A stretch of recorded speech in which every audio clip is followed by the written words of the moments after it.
I'm just going to run through the setup I'm using for ratting and give it a mini review. I was using a torch previously with the red and green filters.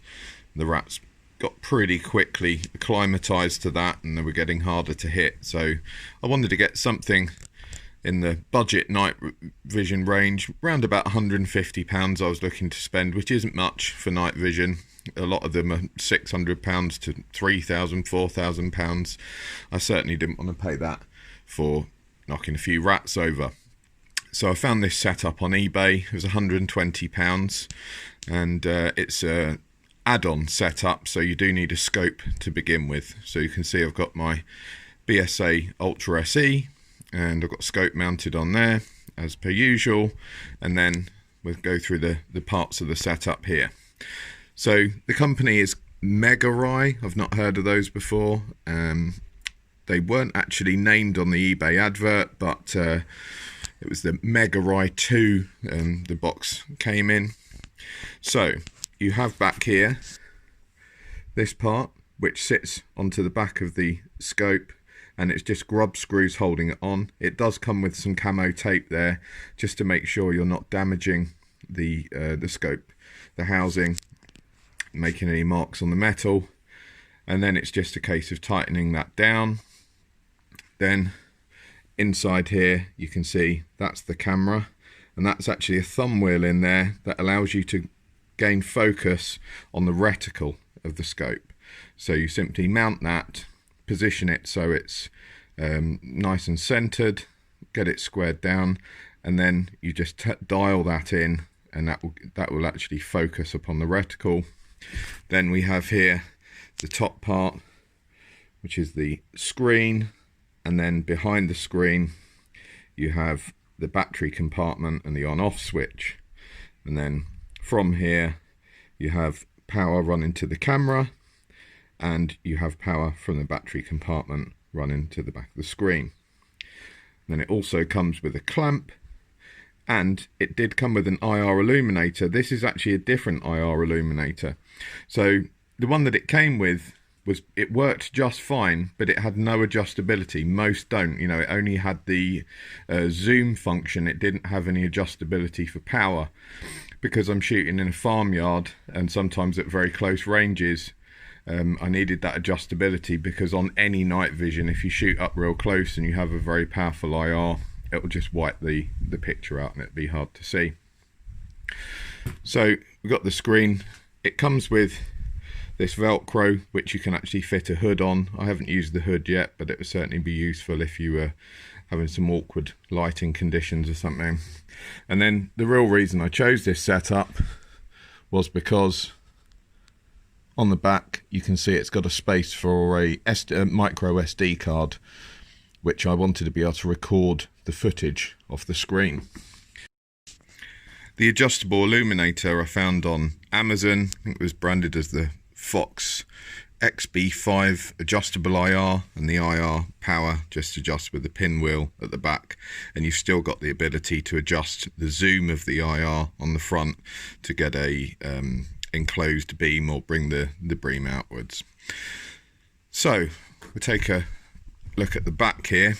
Obviously we've got the battery compartment, on off switch, then here we've got buttons for on off, menu, and the operation of the menu, and then we've got the photo and video buttons over the other side. So once you've got your camera screwed onto the scope, it's just a case of turning this on, holding the right hand button down. That should give us the screen, and you can see it's booting up.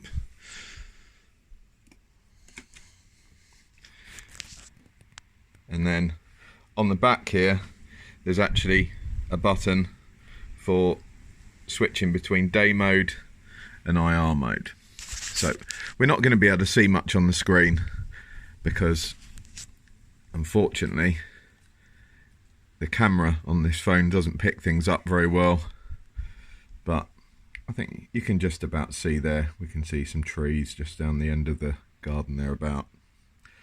That's about 40 yards down there, and you'll have to take my word for it because, like I say, the setup on this isn't ideal for videoing a screen, but it's absolutely perfectly usable for day use if you so wanted to, if you wanted to do some videos for day use.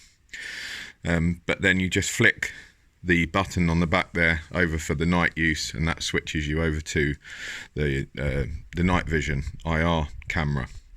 And that's also in colour, so it does pick up colour, unlike a lot of the other budget setups, which once you switch over to the night mode you'll only get black and white. This one will pick up colour, so if you've got an illuminated reticle it'll show the reticle colour, and it'll also show anything that lights up at night in the correct colour. So you have your menu, which you just hold down the middle button. That takes you through to your menu screen.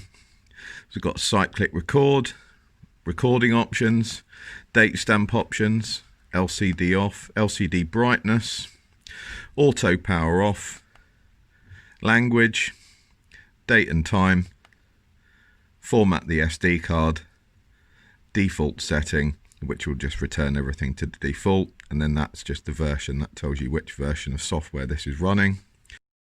So if you want to record, it's just a case of either hitting a photo, which will take a still shot, just click that button and it will take one, save it to the SD, or you hit the video button and that will start recording video, and then you press it again to stop.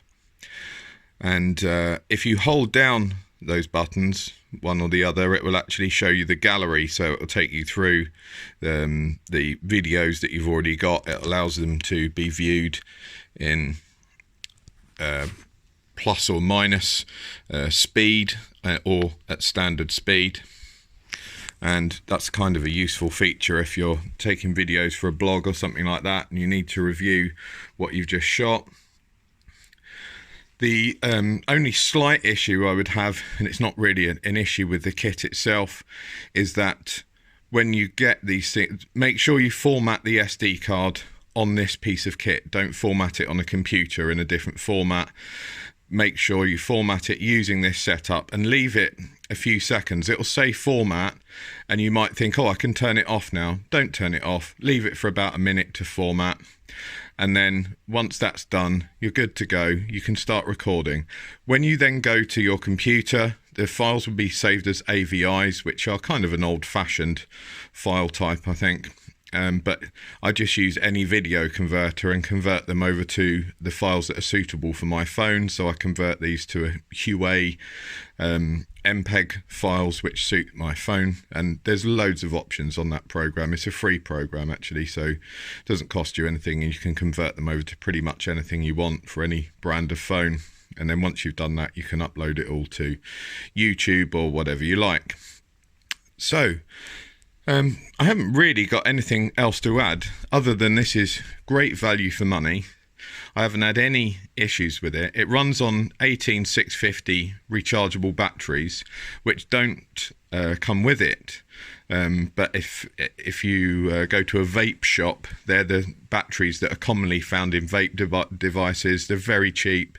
They last ages. I get a whole night's shooting. You know, I do about 3 or 4 hours shooting, and it's still got plenty of battery life there, and then I just bring it home and recharge. And also I take a couple of spares out with me just in case. And the IR Illuminator that comes with this also runs on an 18650 battery, as does the Illuminator that I've bought. The Illuminator that comes with it, like I said, it's perfectly usable, and if you're knocking rats over at 30-40 yards all the time, that would be absolutely fine. It's only because sometimes I'm shooting them at 5 to 10 yards in really enclosed spaces, and then sometimes I'm out at 30 to 40 yards when we get out into the field parts and whatever you. Okay, if anyone's got any questions about this stuff, please do send them in. I'll be happy to answer them, show you anything I can. If you're having any problems with the SD card setup, let me know. I can help out with that if you so wish.